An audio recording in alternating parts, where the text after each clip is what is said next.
Hello, this is chapter 23. Let's see the question 9. Question 9. Use this information to answer questions. We are given a table shows the price for March and May.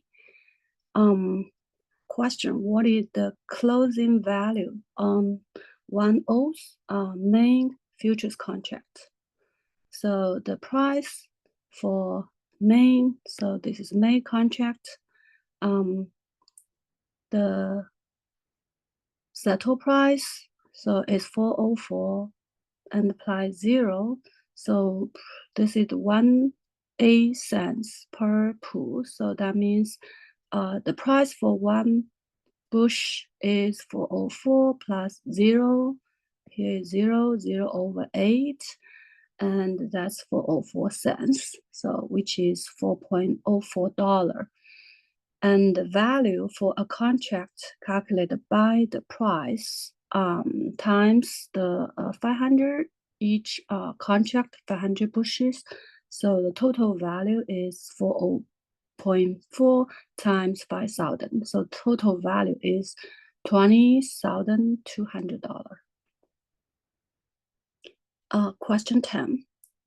We are given the same table, and the question is, last week you purchased the 3 main futures contract on oath at the quoted price is for 28.4.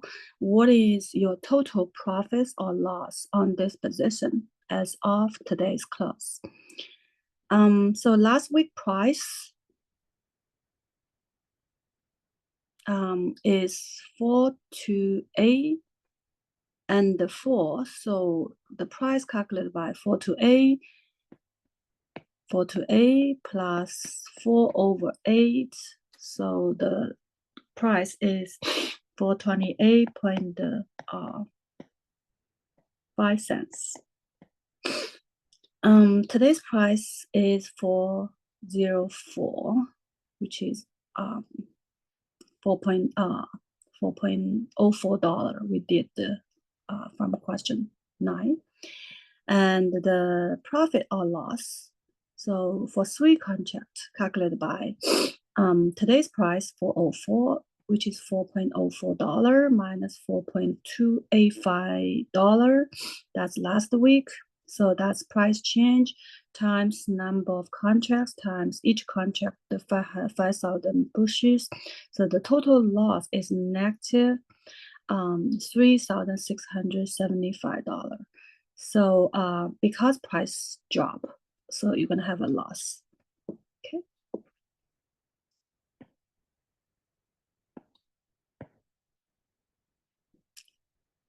Next, we're gonna see problem number 1. Refer to table 23.1. I actually get a picture from the table for related to this question. Suppose you purchase a July 2014 cocoa future contract this day at the last price of the date.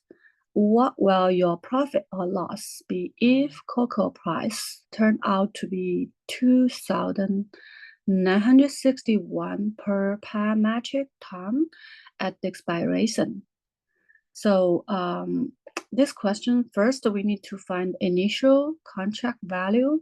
So we know initial price, find the initial price from the table to 23.1. So cocoa, this is cocoa July contract, and the settle price is 2,986. So the price 2,986, and each contract 10 metric tons. So the total value contract is 29,860. And the final contract, the value is, we know the price is 2,961. So times 10 tons per contract. So the total value final contract is 29,610. So the gain or loss calculated by the final contract value minus the initial value. So you got negative 250. So that means you're gonna have a loss. The amount is $250.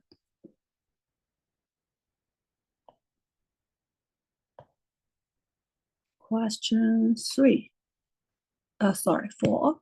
Question 4. This is about the put call payoff. Suppose a financial manager buy a call option. So buy a call on 50,000 barrels of oil with exercise price is 107. She simultaneously sell a put. So you see the call option is long position and the put option is the short position. On the same 50,000 barrels of oil with exercise price is also the same, 107. Consider her gain or loss if oil price is 102, 105, 107, 108, 109, and 112. What do you notice about the payoff profile? So we know the call option basically give the manager the right to buy oil futures contract at the futures price 107. So only when the price above 107, the manager will exercise the option. Otherwise, well, let it expire. So the value of call option position, you can see the value is 0 when the price less than exercise price, which is 107, 0, which is let the contract expire. But if price above 107, you can see the value is the difference between the price 109 minus exercise price 107, so which is $2 when price is 109, and $5 when oil price is 112. And for the put option, the value of put option, because the manager takes short position, so the short position, the manager have to buy the oil contract at the future price 107. The put holder, basically, which is the long trader for the put option, will exercise option if the price fall below 107. And you are the seller, so the manager has to buy if the long trader of put option exercise. So when the oil price lower than 107, which is 102 or 105, the put option will be exercised and calculated by 107 minus 102. That's for long trader. A manager do short trader, so we put a negative. So negative 5, that's value of put option. Negative 2, that's value of put option for when price is 105. So you need to understand the put option. You are take a short position. So we add the value together for these two options. You can see total value is -5, -2, 0, 2, and 5.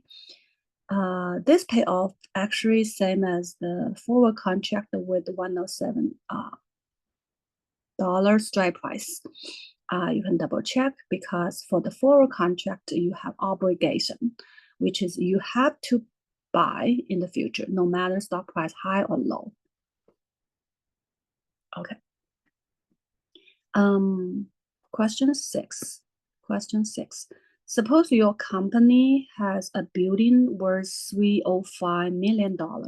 Because it is located in a high-risk area for natural disaster, the probability of total loss in any particular year is 1.15%. What is your company's expected loss per year on this building? So the expected loss calculated by the value of the assets times the probability of loss. So in this case, very simple, because we know the asset value is $305 million, and the probability of loss is 1.15%, which is 0.0115.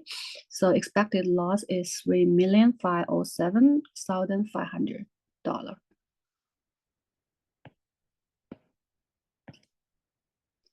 Okay, so this is last question 7. Also refer to table 23.1 in the text to answer this question. Suppose today is May 1st, 2014. Your firm produced breakfast cereal need the 145,000 bushel of corn in July 2014, July. For the upcoming promotion, you would like to log in your cost today because you are concerned about the corn price might rise between now and July.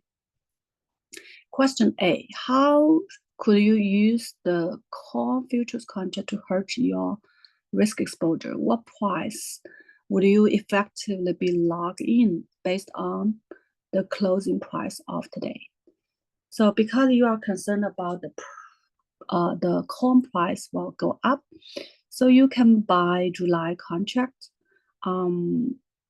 today, since each contract is for 5,000 bushels, and the number of contract you basically need because you need the 145,000 bushels, and each contract is 5,000. So number of contract calculated by 145,000 divided by 5,000, so 29 contracts. By doing so, you can log in the settle price in July 2014. So look at the table 23.1 for the corn July contract. The settle price is 586.25. So that's gonna be cents. So the dollar is $5.86 per bushel of corn. And the total price for the total bushels, which is 29, that's number of contract, each contract 5,000 bushels times the price is 5.86, so total price is $849,700. Question B, suppose corn price in July is 5.08 per bushel. What is the profit or loss on your futures position? Explain how your futures position has eliminated your exposure to price risk in the corn market. So because the expiration date, the price is 5.08, so we can calculate the value of the future position, which is the number of contract, each contract 5,000 per bushels, and the price is 5.08. So the value at the expiration date is $736,600. If not consider any transaction cost, your loss gonna be because the price drop. So the money you actually, the value of the position at the beginning is $849,700, but at the expiration date is $736,600. So the total loss is $113,100.